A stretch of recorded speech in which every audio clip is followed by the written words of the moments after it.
What's up, family? Melvin Dickens, your co-host of the Real Estate Podcast, along with the Real Estate Guru, Al Davis here. Check this out. We got a great show for you today coming up. We're going to talk about a new announcement with SkyMiles Promotions. Man, you don't want to miss this show. We got some good news coming up, some great events coming up. We're going to talk to you again also about all the great work we're doing in real estate. We're going to talk about another development project we got going on with the CDC, with the food hall, the Mill on North. So please check us out, Ham Radio, YouTube, the Real Estate Podcast. Look forward to seeing you guys.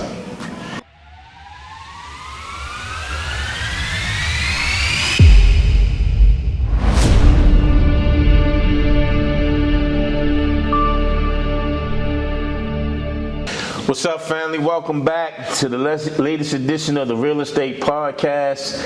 We got a great show for you today, but first of all, we got a shout out. I'm here, Melvin Dickens, your co-host with the Real Estate Guru, Al Davis. Yes, there he is in the building, looking real fresh today. Got to shout out our brothers behind the scene, our technicians, Brother Greg, G Money, taking care of us on the sound and the picture, and then we got, of course, our producer extraordinaire, Mr. King Richard, Ham Radio, King Rich in the building. Richard. Listen, y'all, it's been a minute, but we back. We got a lot of exciting news. What's going on? We got our hands in a lot of different projects, a plethora of projects we're working on in and around the city, and so we just gonna get right to it. One of the latest things we're working on, we got into a new venture, and we'll go into depth about it. SkyMiles got into a promotion. We're doing some promotion. As you guys know, Mr. Davis was an avid boxing fan, dabbled a little bit when he was young in the gym, training a little bit, and so finally I got this up off the ground. So SkyMiles Promotion launched maybe 4 months ago, maybe 6 months ago. We're working on launching it. So I'm gonna let Al announce to you we got a great thing coming up in 2 months. Talk about it. September 14th, we're doing a show with GTD Promotions, SkyMiles Promotions. We're doing a boxing event in Washington, D.C., 3400 Georgia Avenue. So we're going to have boxers, professional boxers from Baltimore and professional boxers from Washington, D.C. come in and showcase their skills. It's going to be our first show, which is going to be the first of many. So we hoping everybody could come out and try to support us. Young kids, we're trying to keep the kids out of the street and in the gyms. And we also trying to get them in so we can show them financial literacy, show them some real estate classes and things like that, so we can teach them life skills as well. So come on out to the show September 14th. The tickets are on Eventbrite. So come on out, purchase your tickets, come on out, check the show out, and just enjoy yourself at our first boxing event. It's the Brawl at the Hall. That's what we call it. The Brawl at the Hall. DC, check us out. Chocolate City, we're going to be there. Looking forward to checking y'all out. First one, SkyMiles Promotion. So just, how we just, listen, this real estate opportunity has launched us to be able to get into other things. Yes. And so I appreciate, I really look up to my brother Al, just kind of expanding horizons. So obviously leverage his knowledge in the real estate game for over 20 years, fixing and flipping, investing, rental properties, passive income, wholesaling, the whole deal, mentoring program, and was able to kind of find another opportunity to make some money and to also give back to the community. So that's coming to you. But so right now, we also have, we're working on West North Avenue, so we continue to be supportive of my work with Coppin Heights Community Development Corporation, and we have this West North Avenue revitalization project, and we're working on doing about 80 houses between the 27 and the 2900 block of West North Avenue. And so we've been working with SkyMiles as our general contractor, developing some of the properties there, and we got a new streetscaping plan, which now we are taking care of the block. So what we're going to do, we're working with the city partners to provide some lighting, and what we did is all the houses that we acquired, even the ones we hadn't developed, we took and painted them blue, which is the blue of Coppin Blue, because that's where the CDC was founded. And so you notice when you come along those 3 blocks, you'll see all the houses that we own are painted in blue, just signifying that something new is coming, that a change is coming, in addition to signage. But we're also excited because we have a great state partner in the West North Avenue Development Authority. And so let's talk a little bit about that. Al, you had an opportunity to meet with those guys and come to some of the meetings. So what you think, man, and so how you've been connected to them? I think it's a huge opportunity for not only for Baltimore City, but for the residents and outsiders that come into Baltimore that want to establish themselves and make a difference in the community, because they're giving away grant money for people to come in and develop properties in the North Avenue corridor, and which is a long corridor from, I guess it's from Mount Royal all the way to Hilton. Yep, 83, 600 block of West North Avenue down to the 3200 block. It's a new state authority, 3 years old now. This was a brainchild of one of our great servant leaders, Senator Antonio Hayes, and so we kind of supported him in kind of getting this launch, of great community support.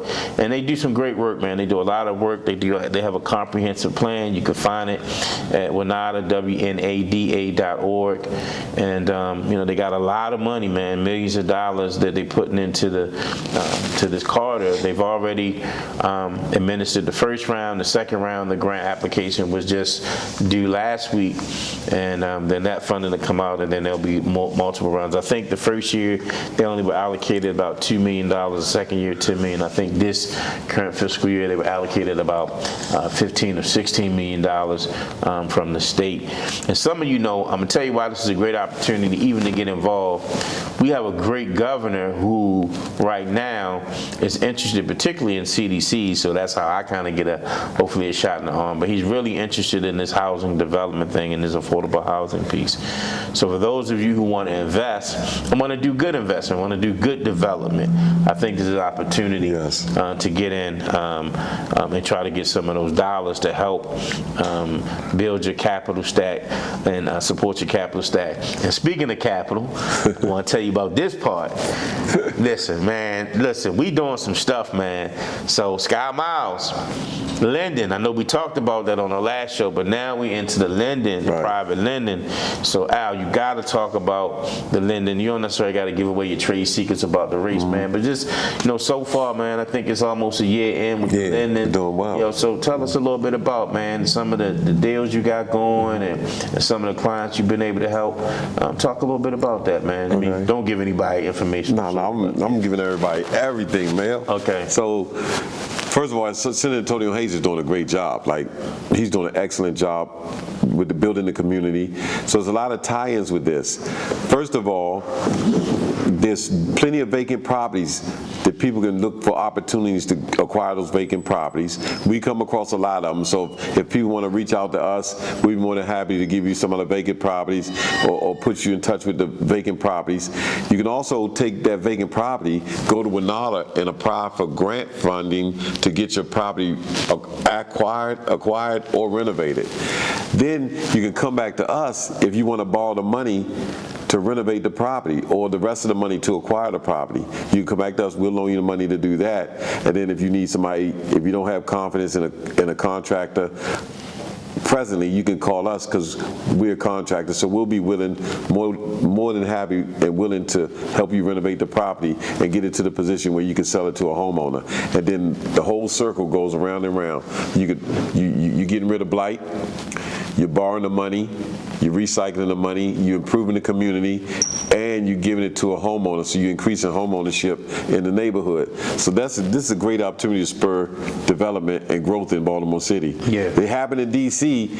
A lot of people were sitting back in D.C. while it happened, and then after the fact, it's like, I could have bought that house for this, I could have bought that house for that. There's an opportunity to come to Baltimore and get the properties at the price that you need to get them for to be profitable and make a difference in the city. So you guys just give us a call, reach out to us however you can. We'll be more than happy to help anyone that wants to make a difference in the community and want it to be mutually beneficial, make a difference in the community, and make money at the same time. So this is a great opportunity for everyone. Yeah, I mean, an interesting thing is I know the market kind of shifted a little bit because interest rates went up.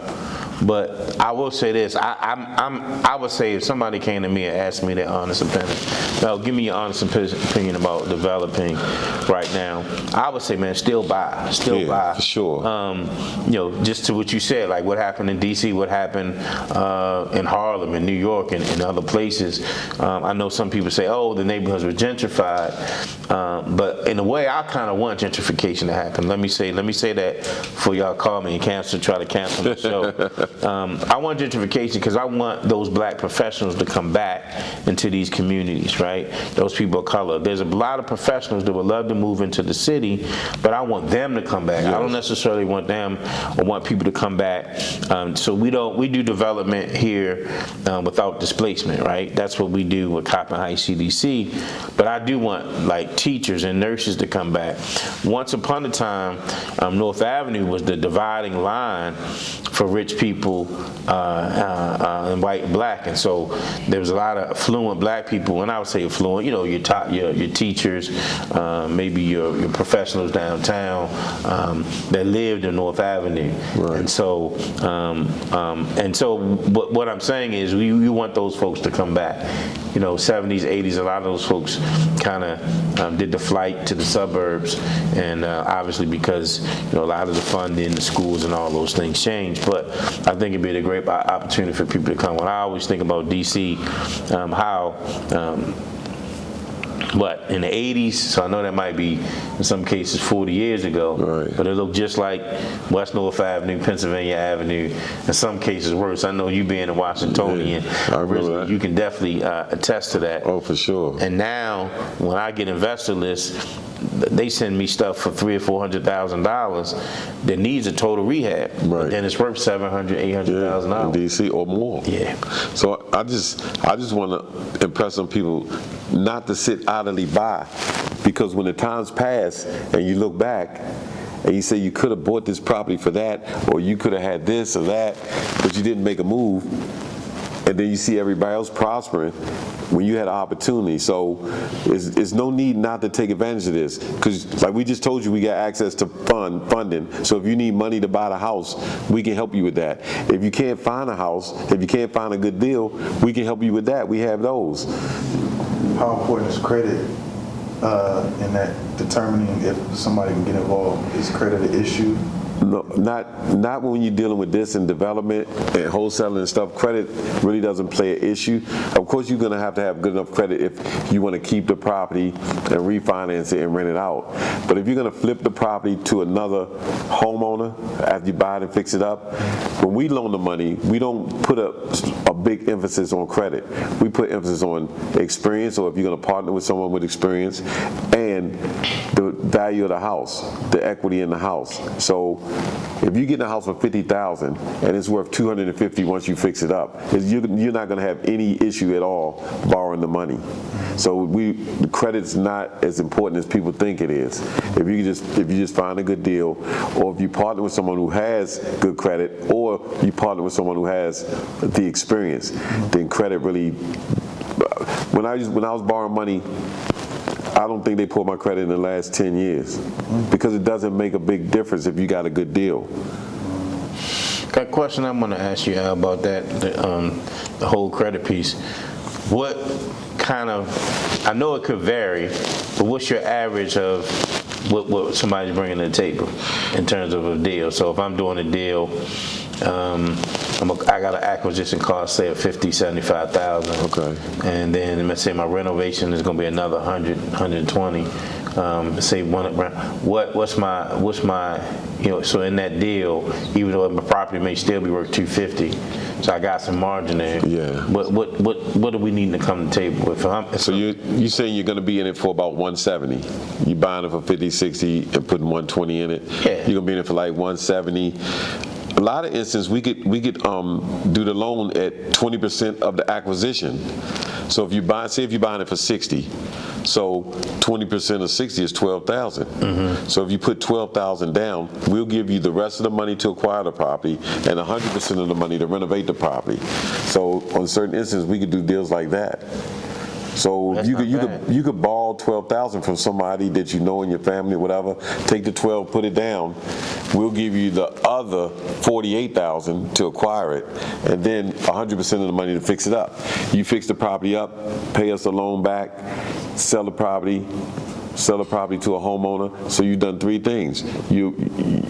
you improved the blight in the area. You found a homeowner who probably was renting before. Now they're a homeowner, and then you're putting that property back on the tax rolls, and you're improving the community. So you're doing all that thing with just one transaction. Wow. You're doing all those things with one transaction. It's amazing. Yeah. And once people understand that, and more people, we want more people to get involved. And then you figure you sell that, you in it at 160, you sell it for 250, right?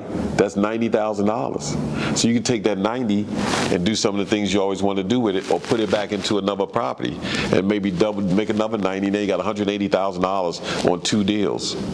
And then that's how you start getting that generational wealth and building income for your future and for your kids and grandkids. And then next thing you know, you're doing very well for yourself.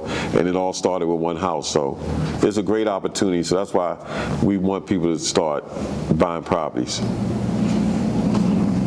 So let me ask you this. Is it a better time now to flip, or is it a better time to buy and hold? That's a tough question. I've been doing this for about 25 years.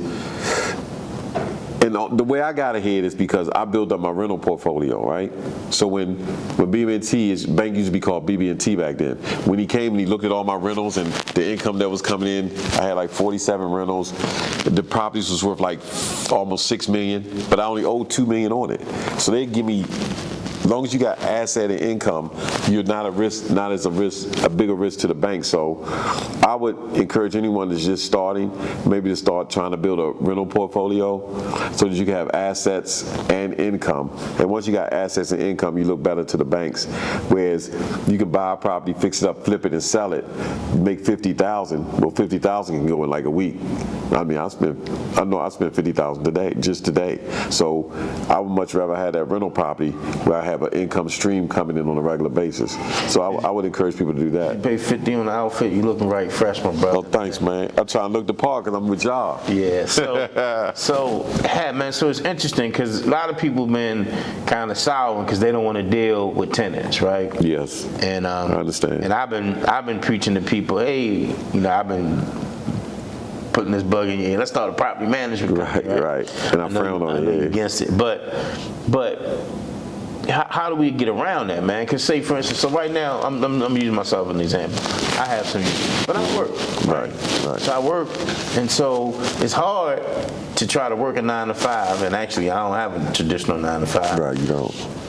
And then still deal with tenants, right? That's true. And you want to be responsive to your tenant, right? Because you want to take care of them, make sure you're giving them a good product. If they having an issue in the property, if it's a leak, if it's electrical problem, what have you, you want to be able to address it, right? Yeah, that's true. And so, how have you navigated that in your history, man? Because I mean, you're telling us that's how you build your portfolio. So how have you dealt with that? Because that's a big thing. People always kind of complaining, people don't pay on time, or they damage your property, or sometimes you just get an uncooperative tenant. Right. Well, it's hard to protect yourself. Like, people will fool you. I remember one of my first properties, the lady came and prayed over the house, said she wanted the house, and this is the house that she was supposed to get. And then when she was in there, the police was there all night, every night. She destroyed the property. So it's really hard to tell because people can fool you. The way that I did it, I rented to subsidized programs, and then I built my programs. I deal with like 13 different subsidized government programs. So when you're dealing with the government programs, every month the program sends the rent to you, either direct deposit or to your mailbox. So you don't have to worry about that part as far as collecting the rent every month. Then you just have to screen the tenants a lot better in the beginning. Check their previous landlord, go see where they currently live, check their background, and make sure you're getting a decent tenant in there. So if you could do those things and get the guaranteed subsidized rent coming in, it's going to take a lot of the issues away from you. You don't have to go collecting, knocking on doors, kicking people out because they're not paying the rent because the government doesn't pay the rent. And then if you did a good background check in the beginning, went to see where they currently live, because that's a good indication of how they're going to keep your property, is how they currently keep the property they're in. So if you could just do a thorough background and just do the research and make good decisions on the front end, like I never had a tenant, maybe one tenant stay less than 5 years, just because you take care of them and you did a good job selecting a tenant in the beginning. So those are some of the things that I would encourage people to do if they're going to get into being a landlord. So I got a question, kind of little. I want to shift gears a little bit. Construction, right? I know we came through the pandemic, so I guess we're a year and a half out of that. I guess officially, some people say we're still in it. And construction costs went up tremendously. Yes. Because of getting the products here, right? That was the cost, right? It was high, you know. Supply chain, that was the big thing. Then recently, we had the bridge. Yes. And so our port was closed, and we knew prices were going to go up. So how have you been able to still stay afloat and stay kind of relevant, man, with costs going up? Right. So, I mean, I would assume not just material costs, but labor costs went up too. Right. So tell me how you've been able to navigate that. Well, and how would you advise me, right, as a beginner, or because novice or something like that? Well, some of the ways we've been able to combat that is we do volume. Like the other day, I got a pallet of floors for $50. And we able to do 2 or 3 houses with that. So shop at the same place or team with someone who can get volume discounts. So when people ask me, I'd be more than happy to let them use my discounts at some of the retailers where we shop. So instead of me getting a pallet of floors, if I get a pallet of floors for $50 and you need it, I'm like, all right. We just did that the other day. I'm like, hey, they give me this deal, you can have that deal. So you can team with people who get volume discounts. You could be loyal to your workers or your contractors or your carpenters and your HVAC guy. Like we got like 37 guys, so we try to make sure we always pay them on time. If they need something extra, like a car, if we got an extra car and we give it to them, just do stuff to keep their loyalty, and that way we can try to keep the labor costs down. So we do stuff like that. We buy in bulk and we buy a lot of items. We spend a couple of $100,000 at Home Depot or wherever, and that generates discounts. So the more we buy, the more we save. So that's one way you could do it. And we just try to treat our guys right and make sure we pay them on time and always keep them working. And that'll keep the labor costs down.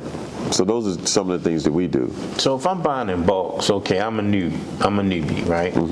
I'm coming to you, I got a property. Oh no, I'll take it a step back. You mentored me. Okay. Right? I'm in your mentorship program, you mentored me, you set me up, you found me a property, I'm coming to you to borrow the money. Okay. Right? So how would I do that? Would it be feasible for me to say, well, you know what, let me go ahead and buy for 2 houses, even though I only got one. Let me go buy enough drywall, enough wood, 2x4, enough, two vanities, right. or, for the vanities next house. for 2 houses. Would it be cost efficient for them, like the appliance package? Because will I really save, even though I'm not ready to put that in the house? Maybe does it make sense to get a storage and buy like that? Like for instance, you're doing volume, so to buy a pallet of floors makes sense for you because you know you're going to do another house. But for me, I'm just I know I want to start getting to your level, but I'm not there. So should I buy for 2 houses?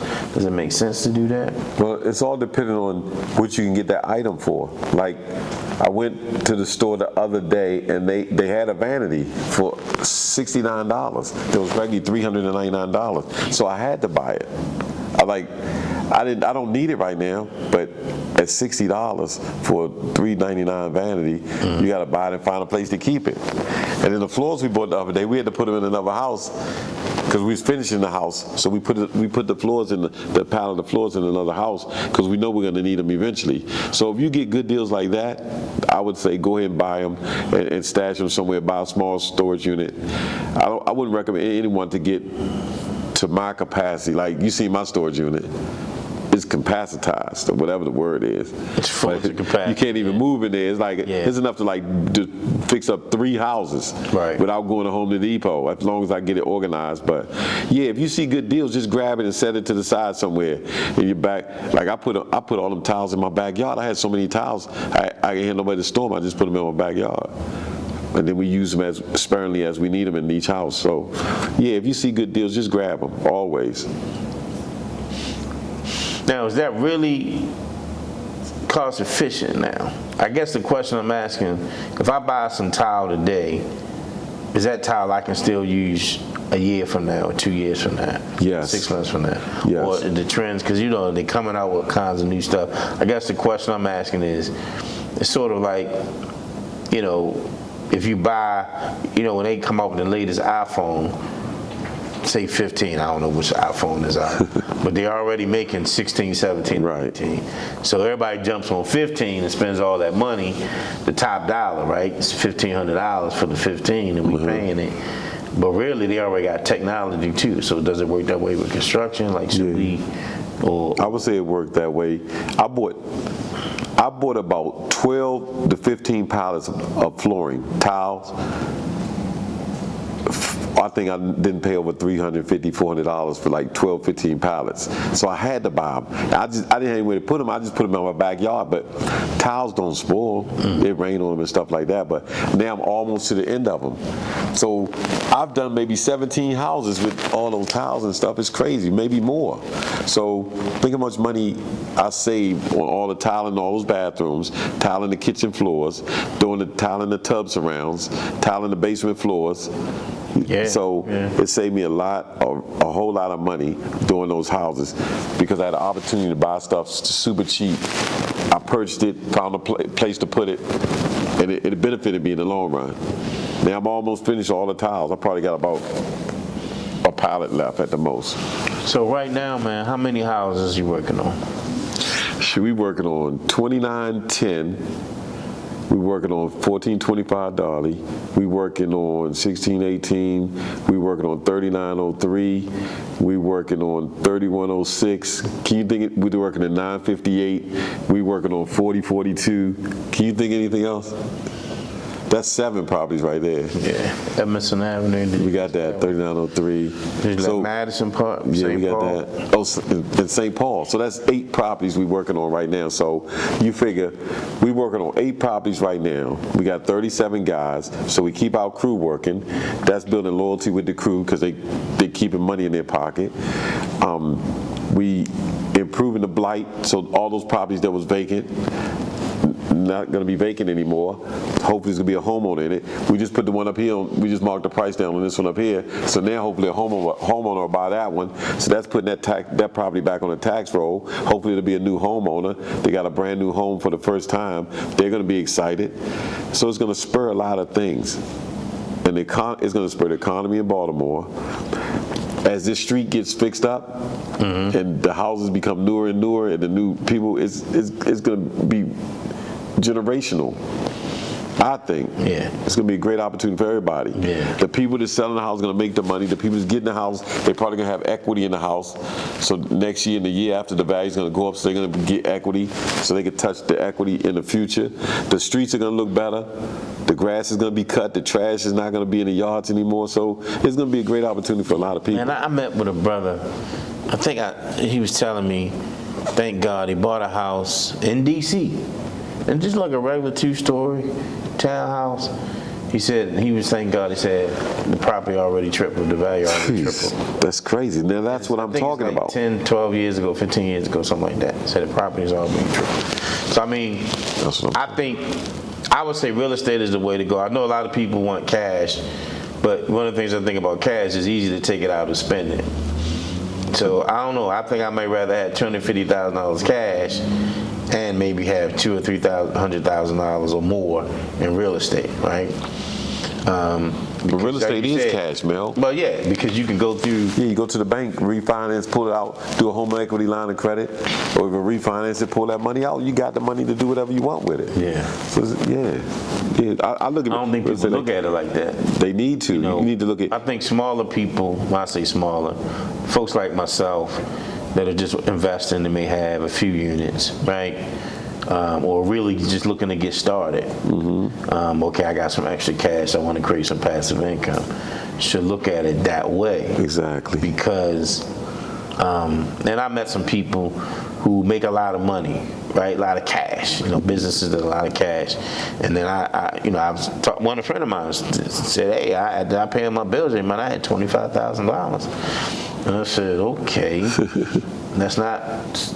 Designer stuff is good. I like looking good and looking fresh, and I like taking nice trips. There's nothing wrong with going to Dubai, Cuba, and Belize, and it's great.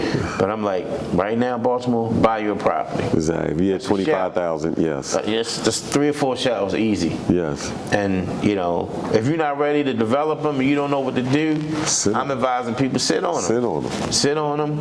Be a good property owner. Clean them up, all of that good stuff.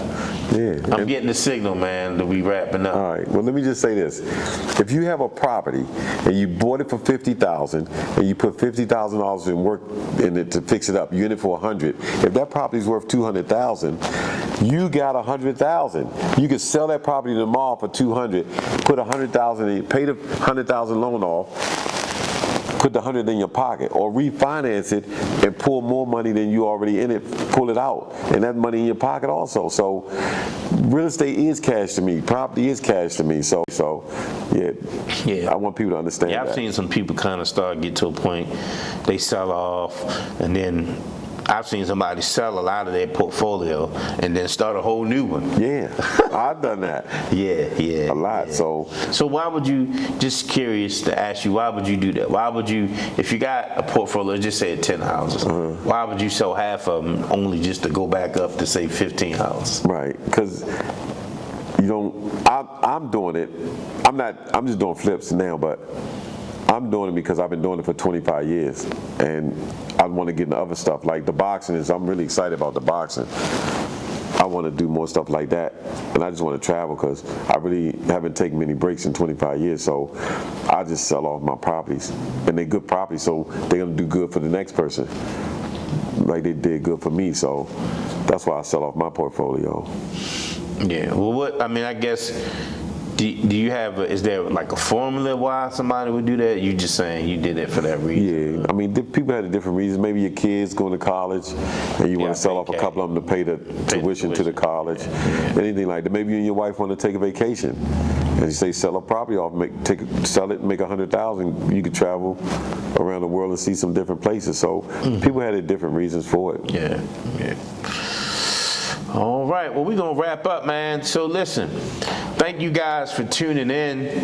Please follow us on the Real Estate Podcast, every Monday night at 6 p.m. on Ham Radio. You can also see us on Ham TV. Check us out. Please follow us on the Real Estate Podcast on Facebook. The Estate_podcast on Instagram. We're also on Real Estate Podcast on LinkedIn. Check out my guy, Al Davis, SkyMiles LLC. Got a great website. You can check out the SkyMiles Promotion, the boxing stuff. Don't forget September 14th, the Brawl at the Hall in our nation's capital, Chocolate City. And also, if you're looking for properties to buy, to sell, to rent, wholesale, we got you. Come check us out. And check us out on the Real Estate Podcast and Ham Radio. Anything you want to say finally? Hold on, Meldon left something out. He's getting ready to open a bar. We get ready to open a bar. He didn't want to tell you guys that, but that's going to be the social networking place in the city now, right there by Carbon University. He getting ready to open a bar. We're going to have a stage, so we have performers there, so if people that want to perform want to come in. Restaurants, going to be 6 restaurants. How many, 6? Yes, sir. There's going to be 6 restaurants. So y'all think about this. A bar with restaurants and a stage so you can come in and we can network. You can network, do whatever we want to do, enjoy ourselves in the bar, get something to drink, mingle, whatever you want to do. But it's going to be a neighborhood community bar. So we want everybody to come out so we can start networking and get to know people and talk to people and show people how to do this real estate thing and enhance the community. So don't forget about that as well. Thank you. Appreciate the shout out, Mr. Davis. Please check us out. Next time, we'll probably have a day in the life. We're going to get you to come and get in the truck with us and ride around. Yes, indeed. You know, Al just said that we got 8 properties working on. We just show you some of the properties, conditions, just so you can kind of get a real taste of what it's like. And it's some exciting times in Baltimore. I really believe, you know, we're going to look back, and maybe all of them will happen in my lifetime, but we'll look back, even in 10 years, the city will look tremendously different. 15, 20 years, it may look way different. It may be a baby DC where, you know, everything is going to be almost unaffordable. We're going to say, wow, what happened? Exactly. Check us out, Real Estate Podcast. Appreciate you. We got to shout out our guy, producer, our videographer, Mr. G Money Greg is on taking care of it.